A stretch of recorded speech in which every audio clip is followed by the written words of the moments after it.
Welcome to What's the Deal with Sam? Starring Sam Lilly.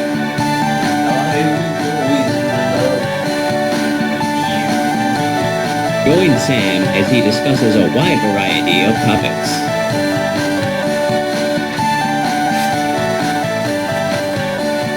Batman. Now let's start the show. Thank you. What's the deal with the Wii U? It's like the Wii with the ground. Now, I don't really want to shit on the Wii U, but let's start by shitting on the Wii U a little bit. So, the Wii U was the successor to the Wii, and the thing that made the Wii interesting, that was kind of neat about it, was that it was all pushing motion controls. Like, there are some games that don't really use the motion control things.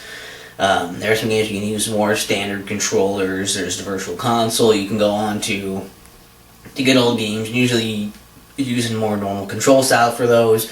Okay, sure, but the main stuff on the system, the new games, most of these main games are pushing these whole motion control things. You're pointing at the screen and you're wiggling your Wiimote, you're wiggling and nunchuck, and it's. Even later on, they did a little bit more with how you do it and everything, and balancing it, and tilting, turning, twisting, wiggling, all that shit. And, it sounds kind of stupid. Really, it kind of is.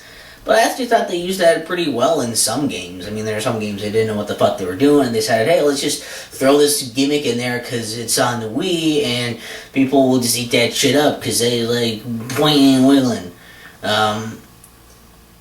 So some of those games are shitty, but the thing is, that's what made the Wii interesting.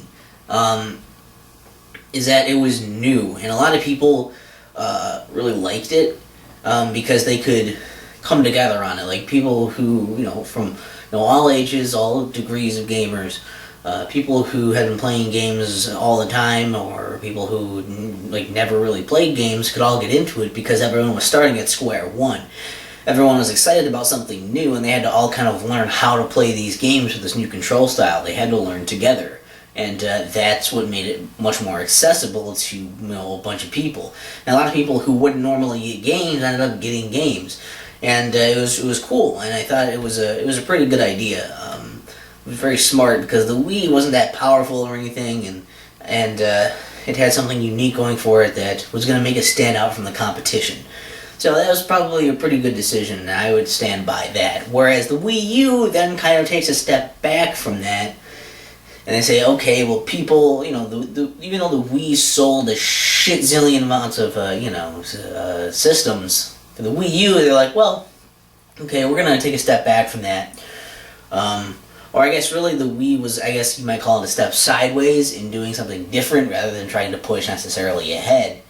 And this was kind of a step back in line, where, okay, a lot of people weren't too receptive to the motion control thing, so we're still going to let you play Wii games on the Wii U so you can use your motion control stuff, and some games are going to use that, but we're going to focus more on having a more standard type of controller with the kind of buttons you're used to and all other modern controllers. We're just going to go back to what everyone else is doing for that. We're going to make a more powerful system because the game has to look really pretty and everything in order for people to want to get it. So they tried to up the hardware and they changed the controller back, and it feels like they just kind of were going against what the Wii was for. And the one thing that they've really been pushing is the dual screen functionality, because the Wii U has the gamepad with the screen on it. And you're like, okay, that could be neat, but it seems like all the advertisements I saw, and maybe it's just, by chance those are the advertisements I saw, but it seemed like the big draw was that you could then, you could be playing on the TV, and then, someone wants to watch something on the TV, and then they can just switch it, and you can just play off of your gamepad and bring that around. It's like a wireless, you can, bring this in a different room maybe or something, and your game is still technically playing off of the system, but it's being basically kind of streamed to your gamepad. So that's kind of neat, I guess. But that's kind of a stupid thing to try to sell it on. You can play it on this gamepad. It's almost like a portable device thing, except you can't, get very far away, too far away from your system. Otherwise, you're not going to be able to do that. And if that's all that screen does, I mean, that's stupid. Like, you don't really need that screen if you want to play it on your TV, and your screen probably isn't going to make it look nearly as good as, a nice TV could. So, I don't know. It seems silly to me. Not a very good marketing tool. And the kind of games they don't really talk about the games that would work really interestingly with the gamepad, or things like you actually have to do shit on the gamepad. You're having it for like menus and maps and all that kind of stuff. But instead of showing games that would do that, of course you couldn't switch the TV on, or whatever, turn on and start watching a movie or some shit, because you would need to be looking at the screen to do anything while your other stuff's down on the screen on the gamepad. I don't know. I just find it a little ridiculous. Like, it's a weird way to push it, and things that would be interesting for having a second screen, pushing the whole two-screen things that I've been doing since the DS.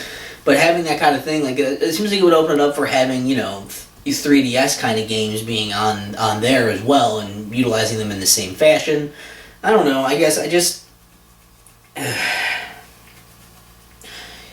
guess I just thought it would be better. Like, I think they marketed it in a weird way and took a weird step to the side. It's like, hey, let's just make this more like everything else, and let's have this really cool feature and not even really, promote it well, and let's just advertise it in a strange way. So, I don't know, and it still doesn't play any DVDs or anything. I mean, you can do, like, Netflix, I think, like, some internet shit on it, but you can't, like, play any, like, movies or anything, like, DVD on your Wii U, so it's still not a very great entertainment system, and price is kind of high, and I don't know, I guess I could probably shit on it a bit more, but, I do kind of want one. I do think they have some neat looking stuff on them. It's just that the idea of the Wii U wasn't great. I don't think they've been capitalizing on what, they've been really utilizing the Wii U in the way they should be, and I don't feel like they didn't market it well, and I don't know, it's kind of a mess, and it's not real surprising that it hasn't sold amazingly well. But then I hear that they're going to start, or I guess they're going to stop production of the Wii U later this year. And it's been, as far as I know, pretty much confirmed. And if it turns out to be false later, I make an apology. Sorry. They're going to stop producing the fucking Wii U already, which means, like, they're still going to have them there. They're still going to sell them until they're out of stock. Because, I mean, they haven't sold quite as many as I thought they were going to anyway. I'm sure they have enough, but for me to be able to get one, I kind of want one. Maybe the price will go down. That should be good, right? But, like, they're already stopping, and it's weird because it came out not that long ago, only a few years ago.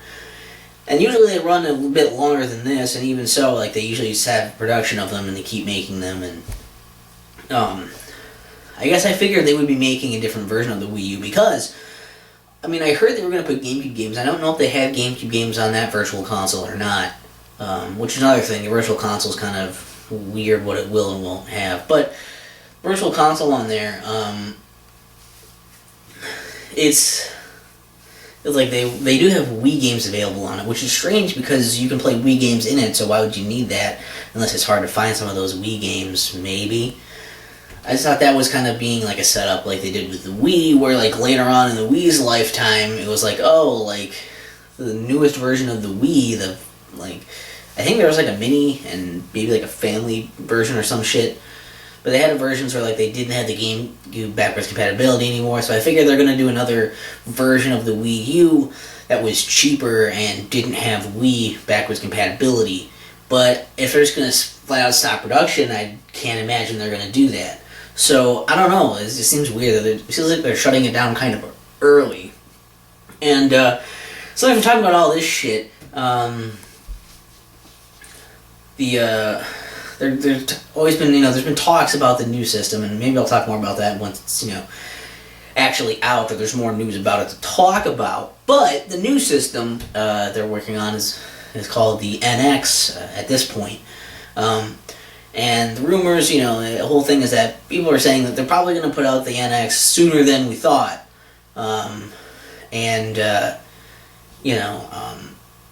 To replace the Wii U as the console. But the stuff about it, talk has been that it's going to be sort of like this this machine that's going to be, I don't know, some things about this just make it not that sound that exciting. For one thing, it sounds like they're going to be focused more on like digital games, which I would rather have physical ones, but I guess that could be okay depending on what the games are and how you get them and everything.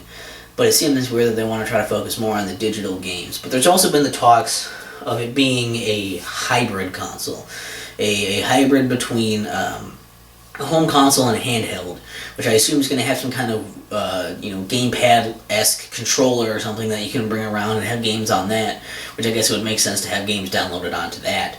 And then also having an actual console, like to have other games run on that's more powerful and it has more memory and everything.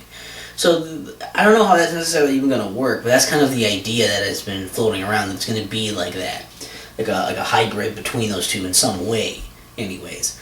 And I guess if you're looking at it that way, it kind of makes sense because Nintendo hasn't put out a new handheld. Really, there's the new 3DS. But that hasn't been supported like an actual new handheld, even though it can play some games that the other, versions of the 3DS can't. Because it is slightly more powerful. It's got a few more buttons on it. It has a better processor and everything. So it's like if they would have just supported that as like the new handheld, it would have maybe been like made sense and like. But I guess that might explain why they didn't make that a totally new handheld and like support it as such, because they wanted to, they basically, I'm feeling like they're going to do this as like, that's going to be like their new handheld. It's going to be both, so you don't have to worry about, we're going to release our console and release our handheld and, keep doing this and this after so many years and splicing them in between each other. Instead, they're going to release the handheld, maybe release the NX all at once, or release part of it, the handheld part, and then like the base part, or I don't know how they're going to do it, but it's basically like the idea is like, do they want to release the NX early for a console and on time for a handheld, or do they want to wait and release it on time for a console and then have it late for a handheld, as there hasn't really been a new handheld yet, and I feel like there should have been by now, maybe, or soon. So I guess all that kind of might tie together. I don't know how it's going to work, if there's going to somehow be two screens for the handheld piece, or if there is going to be like a different like piece for that. We don't know much at all at this point, but it's a thing. It's I don't know, I just wanted to kind of tackle all that stuff at once rather than splitting it. And I don't know, I guess like I do want to talk more about like thoughts for the NX, but I don't know. I think it's too early. I don't think we know enough about it to really say much in opinions, and I will probably do another episode about it anyway, but that's kind of the flow of things that I wanted to bring up, I guess. I'm just wondering, like, why are they doing it like this? It just seems, maybe it's just me, but I feel like it just feels weird, and I'm, for the first time, at this point anyways, not really that excited for a new Nintendo system, so yeah. I guess I wasn't thrilled with a DS, but that's once it was already out. But that's for another time. That is for another fucking time. So what's the deal with NX? It's like, I don't even fucking know. What's the deal with Sam? What's the